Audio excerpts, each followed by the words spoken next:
Hello there. Well, this week we've had World Oceans Day, and it might be something that you've been looking at whilst you've been at school or whilst you've been doing your work at home. And it inspired me that we should do some under the sea creatures this week for our craft. So I have been printing this week, and I've been printing with a couple of different things. The first thing I was printing with was some leaves from the garden. So earlier on, when the weather was still a bit nicer, it's pouring with rain and you can probably hear it on my roof, and it's probably on the camera, so apologies for the sound today. But earlier on I went and picked some leaves out the garden, and I've been printing using those, and I'll show you how in a moment. And also this lovely stuff that you can't resist to pop. Please don't pop it before you do your craft because you'll need it all nice and puffy. The bubble wrap. So I've done some bubble wrap printing as well. So if I show you the two pictures that I made. So there's different ones. So this is the first one. This is using the leaves. And I think it came out quite nicely. And you can colour in lots of different colours, and you can then, I cut mine out and then I've stuck them onto a blue background as well.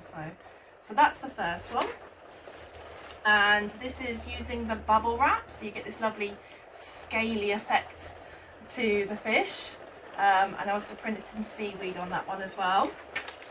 So we're going to have a go at those two things. So what will you need? You will need a piece of paper. You will need some leaves or bubble wrap, whichever you want to do. And you will need some colouring pens.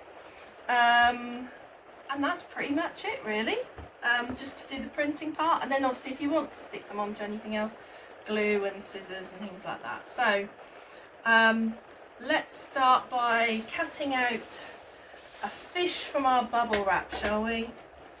So I'm just going to cut a small amount of bubble wrap. I'm only going to do a small one this time. I'm going to fold it in half. Now for me, I think that's a nice way to get a fish shape. Now you can, if you want to, you can use a template or you can try and draw around something. But I quite like to just do these freehand because I think fish can be all sorts of shapes and sizes, and they can be wibbly and wonky tailed and all sorts of things. So look, there we go. That's a different fish shape already from the one I did before. So that's your fish shape. Now on your bubble wrap, you'll notice that one side is flat and the other side is the raised side with the little bumps of air, the little bubbles, okay? So we're going to colour in the bubbly side. So you need to remember that. That's how you get your bubbly effect. So you're going to colour in the bubbly side. So make sure you've got something protective down on your table. I've got a cloth here, or put a scrap piece of paper underneath, and then pick your colours. Whatever you want to use. I'll use the same ones I used before actually. I quite like the combination of the blue and the yellow. And then all you're going to do, and these are just ordinary colouring pens, so they're washable ones, so they're nice and easy to use, and you will get messy fingers, but the nice thing is you can wash it off afterwards. So yeah, so these are just ordinary colouring felt tips, and then you're just going to want to colour in your fish. If you're using lighter colours, try not to touch them onto the darker colours, or if you can, use your lighter colours first. So colour all your lighter bits first, all your yellows first, and then your blue. But you'll have more time than me, so I'm just quickly whizzing through this, and hopefully I haven't made too much of a mess of my felt tips. There we go. I'm going to go for a nice stripy pattern on here. This could be my stripy fish. And one more. There we go. And it's good if you've got something underneath, because to make sure you've coloured it all in, you do have to sort of go over the edges a bit, go across the edges. Right, so there we go. So that's my fish all coloured in. My little fish shape there, hopefully you can see that.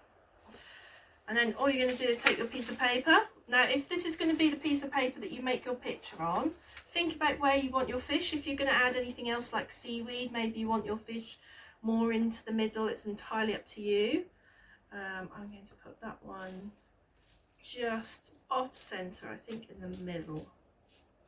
There we go. And then just very carefully, just make sure you press all the way over the bubble. Not so much that you pop it. You can pop it later if you need to. But just so that every part of it touches down onto the paper.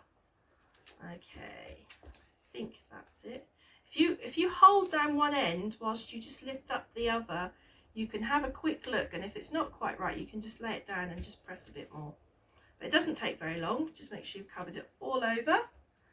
And then if you have a look, there we go. And that's your printed bubble wrap fish. And it's exactly the same for the seaweed. So again, just cut out a nice wiggly bit. Here's the bit I used earlier. I'll use the same bit again. Choose whatever colour you like. I mean, maybe it's seaweed, maybe it's coral. Coral's pink, isn't it? And all sorts of colours. I'm going to go for a nice bit of green seaweed in my sea. And I'm going to just pop that onto my page. And again, same thing. I'm just going to make sure I press down all the way over. Try not to move it around too much. You can always get a grown-up pair of hands to help you with this bit if you want. Okay, so I've done one bit there, but if you want a piece that forks off, again, you don't have to colour the whole strip. So I'm just going to put some felt tip onto the end of this long piece of wiggly seaweed shape. There we go. So I've only just coloured the end this time, not the rest of it. And I'm going to put that at an angle and make it look like a branch of seaweed coming off that main piece of seaweed. Ooh. There we go. And you can add to it, you can do different shaped fish and all sorts of things. But that's just a nice easy way of doing your bubble fish. Okay, your bubble wrap fish. Now I will show you the leaf printing. So if I just grab another piece of paper. So it's the same thing, but this time you're going to be using the leaves to print on. So I've got my leaf here. And you want to use, again, you don't want the smooth side, you want the pattern and the detail.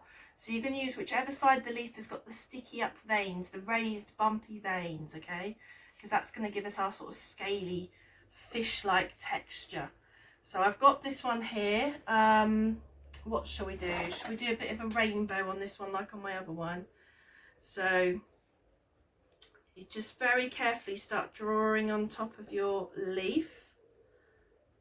You have to be a little bit more careful because you don't want to rip your leaf. It's much easier to rip your leaf than it is to rip the bubble wrap. So just take it a bit more careful on this. Just make sure you get lots of felt tip on there for when you print. And we're just going to go through the colours of the rainbow. If you can remember your rainbow. Should do. Lots of rainbows about at the moment, but there are rainbow fish, you know. Red, yellow. There's my yellow going on.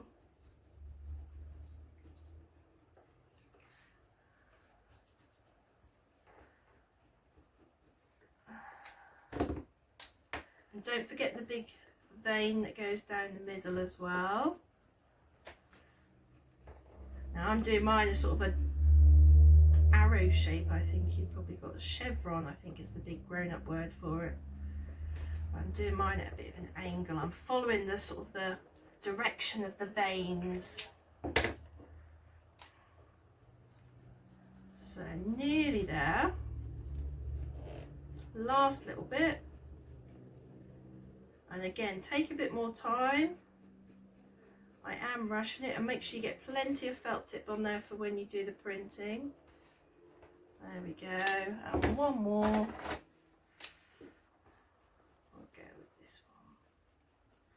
Here we go. Last bit to colour in.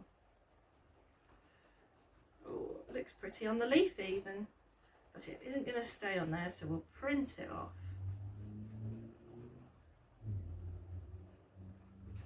There we go. Wow. So there we have a lovely rainbow coloured in leaf. Okay, so I'm going to cut my printouts for my leaves. So if you're going to cut them out and you know you're going to do that, make sure you use as much of the paper as you can. Okay, so you want to take it close to the edge. Don't forget you need to add a tail on yet, so the front of the fish can go close to the edge of the paper. Then you can get lots more on, so we're not wasting anything. So I'm going to put that close to the edge there. I'm going to make sure I leave enough room at the back so I can put a tail on. And again, just need to press it down, just very gently touch on the top there, all the way around the edges of the leaf. You want to make sure you get all that colour off. It doesn't take very long. And again, you can just hold down one end and very carefully lift up and check that it's printed. Oh, which it has. Look at that. Lovely rainbow fish. Okay, but he needs a tail, doesn't he? So to do my tail, rather than, you can either take another leaf which is a bit smaller maybe, or a different shape, you can do something like that. But rather than that, I'm just going to colour in the top part of the leaf again and just print the top half of the leaf. So you won't need you won't get all the colours on there again. Well, you could do smaller, I suppose. I'm just going to do the first few colours again and use that as my tail shape. So just do this one. How big do I want my tail? Ooh, another couple of colours. So this time I'm going to, as I get near the end, I'm going to make the end of my tail sort of more flat and rounded. So my last colour I'm going to take across the leaf a bit more. Probably won't see it very well if I hold it up. But so instead of going up, I've gone slightly across, so that's going to be the bottom edge of my tail. You'll see it when it prints. So you'll need to line it up with the back of the fish. You can use the vein on the end there. And just press it down again. This time you only have to press the front half of the leaf, remember, just where you've been colouring. A little bit more. Let's have a look at that. Yep, I think I've got it all on. Ta-da! There we go. Excitement there. So that's in your tail for your fish. So that's one of the types of fish that I did. The other one I did, I used a different shaped leaf. So and I did a different pattern.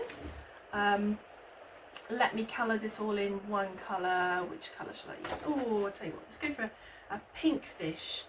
I'm going to do it all one colour, just so you can see the shape of the leaf. And you can take your time. And the pattern on this one, or the veins on this leaf, are on the upside of the leaf, on the upper part, the bit that faces upwards. Normally they're on the underneath, so you just have to have a look at your leaves very carefully and see which is the raised part. Okay, nearly done. Lovely messy fingers now. Good job, they're washable pens. Okay. That's all coloured in, I think. So let's see what this one looks like, shall we? Again, I'm going to make sure I leave room for my tail and put it nearer to the edge of my paper so I can get more of them on.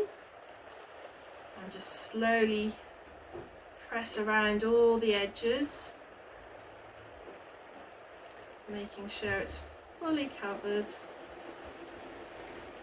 Let's have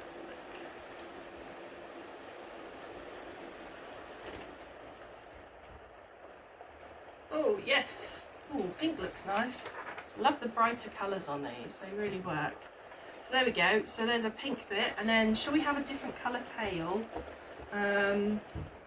Let's go for a purple tail, because purple and pink look cool together. And again, you can choose the shape of how your tail is going to look. So you can use the top part of your leaf again. You could, if you wanted to, you could cut some shapes out of your leaves. So you can choose the different ways it's going to look before it goes on. I'm going to try and make this a little bit wiggly, I think. Let me try and do a little bit of a pattern on this. We'll go like that bit. Right, so I don't know if you can see that one a bit clearer. So that's going to be my tail shape. And again, I'm going to put the edge of it to the back of the first bit and slowly press down. Because leaves aren't always flat, so it can be a little bit tricky. There we go. Let's just... Oh yeah, nearly there. I think that's looking good. Woohoo! There we go. So you can actually see a little bit of the pink, but when I cut that out, you're not going to notice that. So that's my pink and purple fish. So they look pretty cool, don't they? So you can then cut them out if you want to. And like I say, you can stick them onto a background. There are lots of things you can do. Put them onto sticks, make puppets. You could hang them on a mobile. You can make a fish aquarium inside a shoebox. And you could have all your little fish hanging and sticking in there. But I think they look very nice, and printing is always fun. I did think of one more thing that we could make, again using the bubble wrap, and it's my very silly looking octopus here. What do you think of my wiggly legged octopus? I mean, some people think he looks a bit like a jellyfish in my family, but he has got 8 legs, so I'm claiming him as an octopus here. Okay, so very simple again. So you just need a yoghurt pot or a plastic cup, something like that. It doesn't have to be clear, it can be coloured. Anything you like, really. I've got a nice, this is a clear one here again. Another little pot that I found lying around. So to make this, again, it's just using your bubble wrap, and very carefully with a pair of scissors, you'll just need to cut some strips of bubble wrap to make the legs. So I'm going to cut one long strip, and then I'm going to cut that up shorter, I think, and cut that in half. So you'll need to keep going and just cut out strips like this. So you'll need 8 of them if you're doing an octopus, which I am, honest. Now, my octopus I have actually coloured in. Now, you can't use the water soluble pens, just the ordinary felt tips on there, because they will just smudge straight off the plastic. So that's not very good. But what I do have is I have a massive bag here of lots of permanent markers, and I use some really nice bright neon colours to colour in the plastic on there. But you don't have to colour them in. They look just as good when they're clear and they're hanging down from the pot as well. Whoops, she dropped one. There we go. So I just sellotaped mine in. I think I've got my sellotape here. I just stick them in to give you a bit of an idea. And then again, I use the permanent marker to draw the face on. Now, it might be that you're very lucky and you've got some stick-on googly eyes, or maybe just some stick-on eyes, and you could use those. They would look really good as well. But if not, you could cut out, you could use some paper, and you could cut out some circles of paper, and then you could glue them on or sellotape them on. So there you go, you can see already, even with just it being clear, it looks very good. So yeah, so maybe you want to have a go at your octopus as well, and then you can have your octopus hanging up, you could have your fish hanging up, you can make a very lovely under the sea kind of look into your, somewhere in your house maybe. Yeah, so that's our ocean crafts for this week. Have another lovely week. Go out into the garden, have fun finding leaves and things. If you are pulling off plants, do check with the grown-ups first. Make sure that they're okay to be pulled off. I wouldn't want you to get in trouble for pulling your trees and branches and leaves apart. So yeah, so do just ask your grown-ups, make sure they're okay to pull off, or if not, find some that are on the ground and you can use those. And enjoy your under the sea week. See you later. Bye.